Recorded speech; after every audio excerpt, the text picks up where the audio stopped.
曾經一度超越麥當勞，如今卻關店8000家。快餐之王赛百味怎麼就不受中國人待見呢？你有吃過赛百味嗎？靠着潛艇三明治橫掃全球品牌，巔峰時期全球門店達到4.5萬家，只有3.7万家的麥當勞都得被吊着打。可當赛百味到了中國市场，它卻像是被施了魔咒。別說跟肯德基、麥當勞掰手腕，就連在一眾本土快餐品牌的夾擊下，都顯得有些力不從心。明明是和肯麥同一時間來的中國，肯德基已經擁有1.2萬家，麥當勞門店也超過了7000家，可赛百味在中國的門店數也不過1000家。这個在全球市場呼風喚雨的三明治大王，為何到了中國就水土不服，幹不過肯德基和麥當勞呢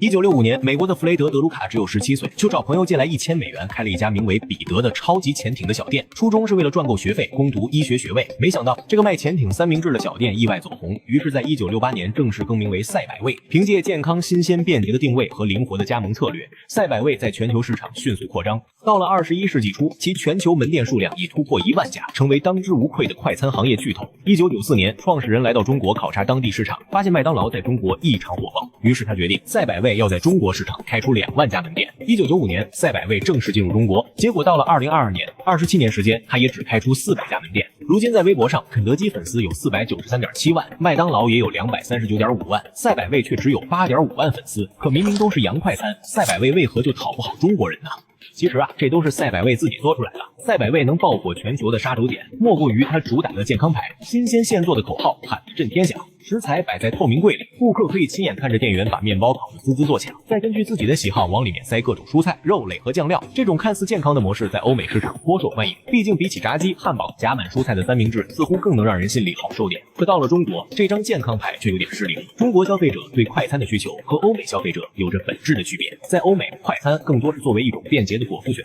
健康屬性是重要的加分項，但在中國，快餐除了便捷，還得滿足好吃、管飽的需求。赛百味的三明治，在很多中國消費者看来，更像是蔬菜沙拉加麵包，口感寡淡，分量也不夠實在。一個標配的賽百味三明治，對於大胃的中國男性來說，可能還沒走到公司就餓了。反觀肯德基和麥當勞，他們太懂中國消費者的胃了。肯德基的香辣雞翅、老北京雞肉卷，麥當勞的巨無霸、麥辣雞腿堡，都是實打實的硬菜，一口下去全是肉。更有意思的是，赛百味的健康還常常被質疑。虽然它宣稱食材新鮮，但在中国市场曾多次被爆出食材過期、衛生條件差等問題。前幾天黑貓投訴平台有網友點了一個三明治，結果拿到手裡面的肉還是熟肉。另一位網友在門店購買的雞翅根不僅沒熟透，甚至裡面軟乎部位鮮血淤積嚴重。這一系列的曝光，直接讓賽百味的健康牌徹底失去了公信力。而且像賽百味能在全球市場獲得擴張，主要依靠加盟。可惜的是，赛百味在中國市场的加盟管理簡直是一团糟。赛百味的加盟门檻不算高，幾十萬元就能開一家店，但總部對加盟商的支持卻少得可憐，甚至從總部下達命令到中國門店，中間的過程就得耗個3-5年。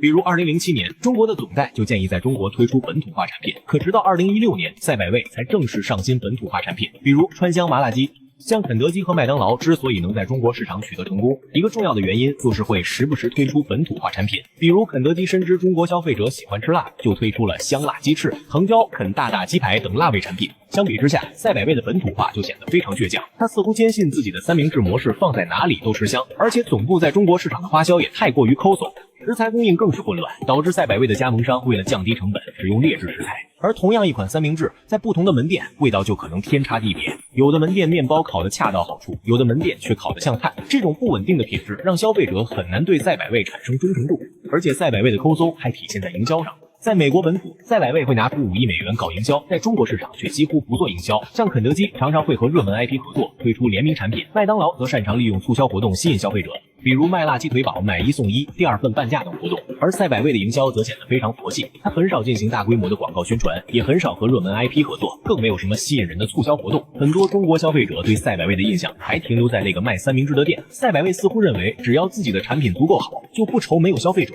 但實際上，在競爭激烈的快餐市场，酒香也怕巷子深，如果不營銷，再好的產品也很難被消費者知道和接受，而且價格也是影響消費者不選擇賽百味的一大原因。一個標配的三明治在49元左右，這個價格比肯德基、麥當勞的漢堡要貴一些，花幾十塊買一個麵包夾菜，還不如花幾塊錢買一個肉夾饃來的香。不過最近2年，賽百味似乎意識到了自己的問題，光是去年在中國就新增了200多家門店，也開始在門店上架本土化產品。入華30年後的今天，賽百味終於要在中國市場擺脫水土不服的困境，重新找回自己的一席之地了。在中國快餐市場的競爭，早已不是看誰的模式更先進的較量了，而是看誰更懂消費者。